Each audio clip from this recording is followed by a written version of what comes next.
Hi everyone, this is Pasture Noel again. Thank you so much for joining me for a word of encouragement. Today is Tuesday, November 3, 2020. Amen.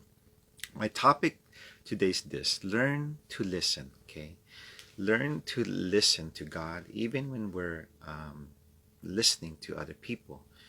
When people start opening their lives to us, sharing their concerns to us, I believe God has appointed that time. God is ushering them to have a holy encounter with Him so that God can speak and touch their lives. But He's going to do it through us. Okay? In Matthew 25, verse 37 to 40, it says this: Then the righteous will answer Him, saying, Lord, when did we see you hungry and fed you, or thirsty and gave you drink?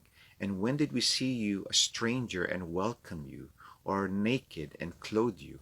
And when did we see you sick or in prison and visited you? And the king will answer them, Truly I say to you, as you did it to one of the least of these brothers, you did it to me. Amen. You know, when people come to you for advice or simply want to vent out, immediately you need to pray to the Holy Spirit and ask Him to help you so that you would be able to give a godly counsel. You'd be able to give them hope and joy and instruction.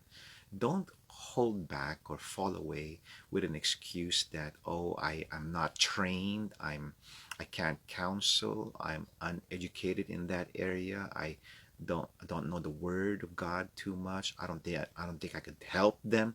No, that's an excuse. Wrong. It's the Holy Spirit. He's the counselor. He will be the one to counsel through us. All we need to do is avail ourselves. Okay, look in Psalms 32 verse 8. It says this: I will instruct you and teach you in the way you should go. I will counsel you with my loving eye on you. Amen. Let's ask the Lord to talk and think and love through us, because we're assigned by God to be the salt and the light of the world. No one else but those who have received Christ as Lord and Savior. In 1 Corinthians 6 verse 19, it says this: Do you not know that your body is a temple of the Holy Spirit, who is in you, whom you have received from God? You are not your own. Okay?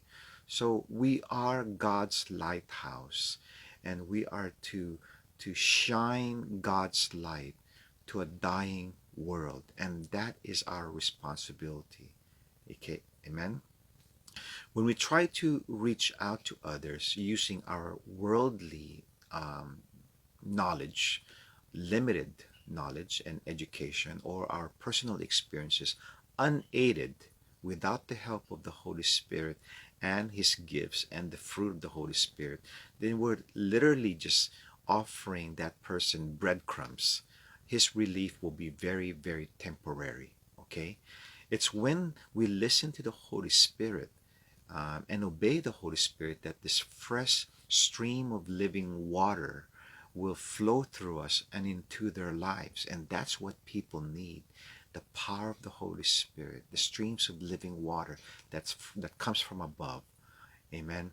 In John 7, verse 38 to 39, it says this: Whoever believes in me, as the scripture has said, streams of living water will flow from within him. By this he means the Holy Spirit, whom those who believe in him were later to receive.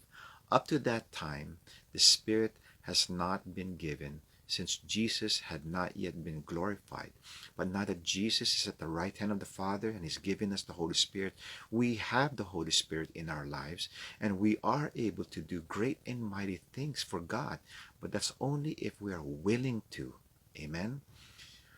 There are so many people out there right now hurting every day. People we know, people we don't know, strangers, okay? So we need to just simply communicate daily with God. Just meditate on His Word. Think about God. Even just thinking of God is prayer. But keep on praying. Just communicate with the Lord so that when God gives us specific instructions on a particular matter or particular issue, it would flow naturally. We would be able to discern it clearly. Amen. And because the Holy Spirit is the Spirit of truth, He's the revealer of truth, and He knows the secret thoughts of men, He will help us to really know the deep needs of that person we're counseling. Amen.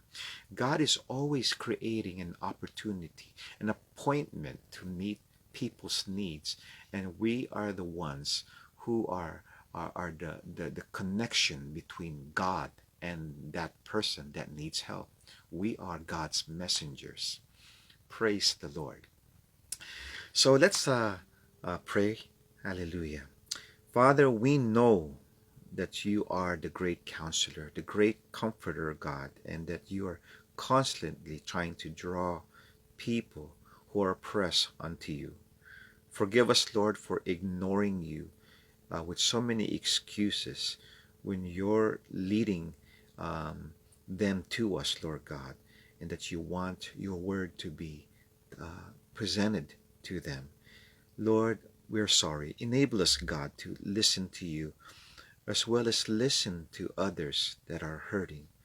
Hallelujah. Today, we surrender, Lord, our hands, our feet, our tongue, our hearts, Lord, and that we would be able to do your will and to proclaim your message, Lord God, to a hurting world. Thank you, Lord God, and we love you, and this we ask in Jesus' name. Amen. Hallelujah. I would like to plug this in as well. If this word of encouragement or woe was just passed on to you and you want to receive this automatically every Tuesday and Friday, and that's the only time I post it, then please follow us at Shepherd's Pasture Assembly. Okay, Shepherds with an apostrophe S, Pasture Assembly. Or you can just click probably here the 3 stars and it'll give you a choice of following Shepherd's Pasture Assembly. Just follow it and you'll receive these woes. Amen. And one more thing, we will continue to pray for the Philippines because this big typhoon just passed by and many are suffering there. We're praying for you. And please pray for us here also in States because today is the presidential election and we're asking God, seeking God's will to be done. Amen. Okay. God bless you and see you Friday. Bye-bye.